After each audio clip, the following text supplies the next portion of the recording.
Aslında Ahmet'e özel bir sorun olsa bile şu an mevcut iktidarın ülke genelinde özellikle de Kürt coğrafyasında halk idaresine yapılan bu irade gasplarının bir an önce son bulmasını istiyoruz. Aslında halkın kendisi de yenilenen ve tekrarlanan her seçimde bu var olan hak gaspını reddettiğini sandıklara olabildiğince net bir şekilde yansıtmıştır.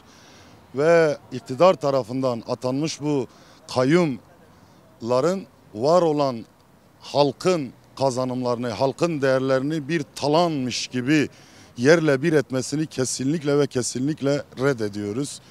Ve önümüzdeki yaklaşan yerel seçim sürecinde de tüm adayların demokratik bir şekilde demokratik bir seçimle geldiği halde iktidar tarafından antidemokratik yöntemlerle var olan bu hak gaspına bu seçimde en azından halkın yansıtılan iradeye sahip çıkacağını düşünüyorum.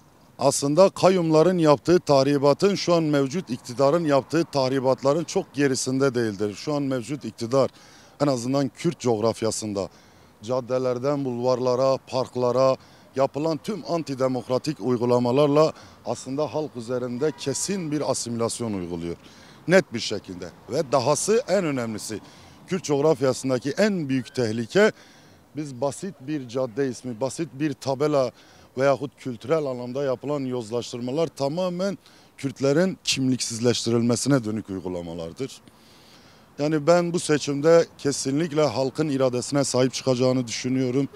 Kayyum uygulamalarının bu kadar rahat bir şekilde gerçekleşeceğine de inanmıyorum. Peki bugün sandıklar kurulsa bu kentte hangi parti temsiliyet noktasında öne çıkar? Bunda bu soru oldukça basit bir soru. Bundan önce tekrarlanan seçimlerde Halkların Demokratik Partisi'nin ezici bir çoğunlukla siyasi bir tercih olduğu herkesçe aşikardır. Büyük bir ihtimalle de bir sürpriz beklemiyoruz. Yine Halkların Demokratik Partisi aslında DEM Parti'nin yine bu seçimlerden zaferle çıkacağına inanıyorum. Şimdi öncelikle şu anda var olan Kürt hareketi açısından bu soruyu değerlendirmek lazım.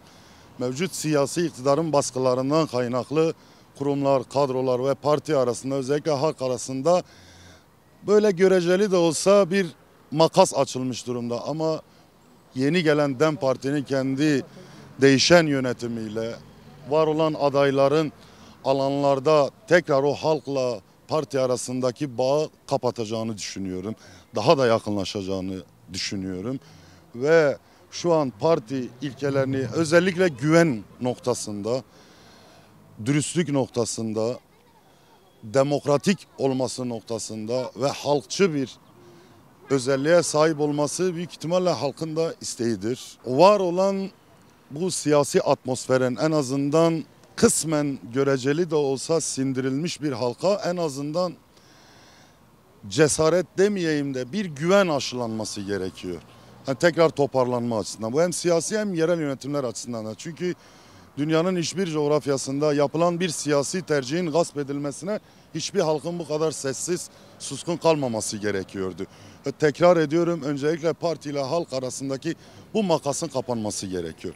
Net bir şekilde ifade edeyim. DEM Parti seçimi kazanacağına dair hiçbir şüphenin olmaması gerekiyor. Önemli olan seçim kazandıktan sonra mevcut siyasi iktidarların yerel iktidarlara yaklaşımı biraz belirleyici olacaktır. Bu noktada da seçime kadar yapılan tüm halk çalışmalarında aslında hem halkın kendi siyasi tercihine ne kadar sahip çıktığını hem ismini unuttum getirilen başkanların temsil düzeyinde olan insanlara ne kadar sahip çıktığını da önümüzdeki süreç belirleyecektir.